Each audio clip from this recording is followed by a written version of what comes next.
Hi guys, hey, Dale Walker at Whole Shop Performance Products. I'm back in the dyno room. I've been working on my 2014 DL1000, doing my stage 1 tune. So this is my dyno charts part 2, and I'll put my little tuner here. I don't know if you can see it very well here though. But anyway, this is my tuner I make with Dobeck Performance, and it's my own parameters.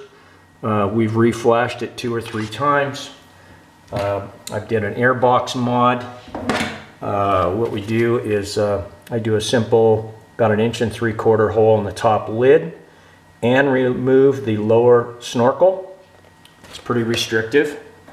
And then what I'm going to do on the lower snorkel area that's removed, I'm making a nice stainless like a little deflector for the weather, so there's no chance of water getting in on the filter. That's in the works now. I also ordered a DNA air filter from Greece. They're the only ones that make one right now for the 14 DL1000. It actually goes in like this, but similar to a K&N, I think they flow about the same. So we'll see on that in the future. K&N might be more cost effective, but we'll see. So it's going to consist of a high flow air filter, the airbox mod, along with my tune.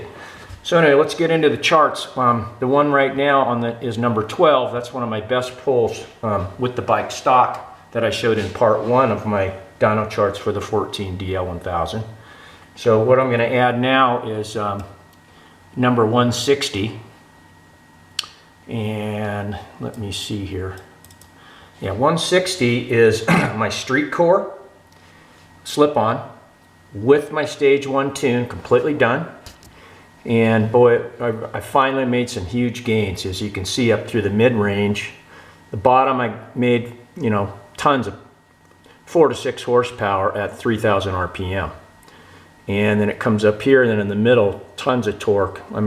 Each one of these little dots is, you know, 1. So it's 4 to 6.5, almost 7 foot-pounds of 6-7 foot-pounds of torque, and the horsepower as well, as you can see.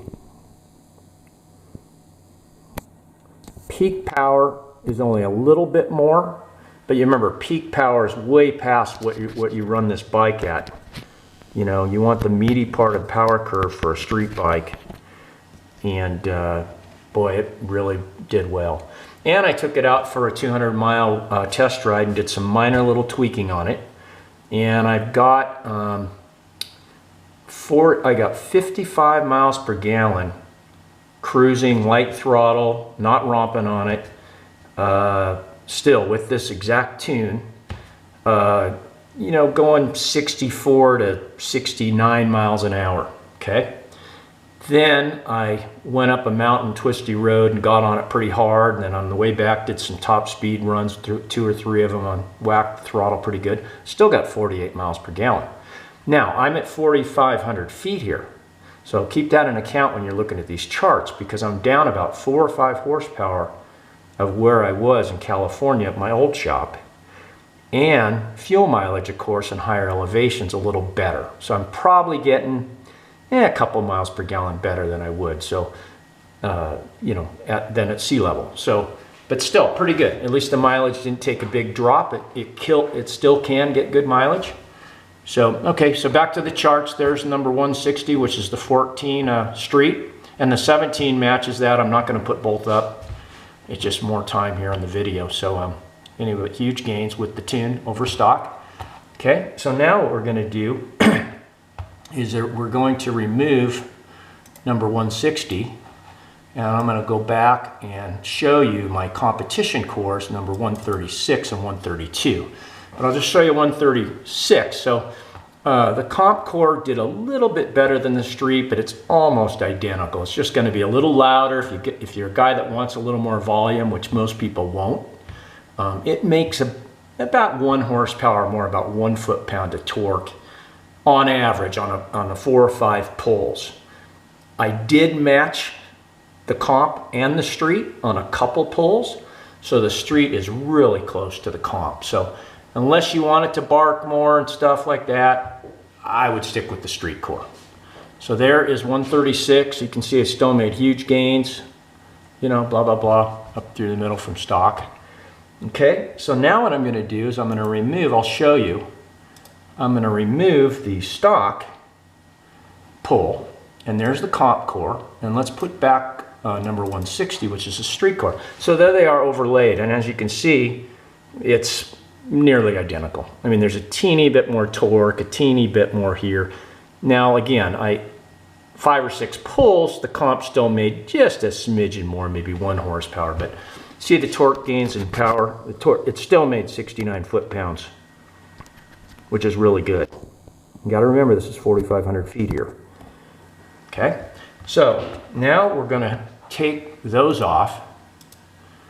Okay, both those, and then I'm going to show you the same 2 runs from my part 1 video without it tuned of the street number 26 and number 34.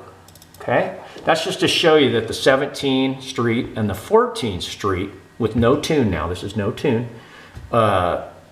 matched each other. Okay, so the mufflers pretty much make the same regardless whether they're 14 or 17s. 17 is going to be quieter. The 14 is not bad at all. They'll all come alive a little bit, of course, and get louder when you get on it hard. But the 17 is going to be more the touring guy that wants it a little more quieter everywhere, and also when you're getting on it. But let's remove one of these, okay? And then I'm going to go back and I'm going to show you no tune versus tune. So there's my street core without the tune. One of the best pulls. That's one of the runs I showed in part 1 of my video. And here is with my tune. So now this is what we got with the exact same muffler, with the airbox mods I did, and my tune-up all perfected. And as you can see, it's huge up through the middle. We gained, you know, more huge, of course, stock complete to this, of course. But still, that shows you no tune, red line tune. I still gained another 4 foot-pounds of torque and 4 horsepower coming up through the middle, and still held the power number upstairs, you know, a couple horsepower. Okay, so then let's get rid of these, and I'm going to show you something. I spent a whole nother 4 hours of another day, the next day, and I went ahead and removed the secondary butterflies just to see if I could get some gains, because if I got some huge gains, I'd maybe try to tune that in and call it my stage 2 tune. I did, I put about 14 pulls on it with the butterflies removed.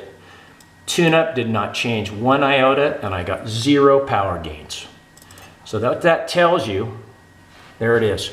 What that tells you is that the butterflies by about 4,000 RPM are already fully open.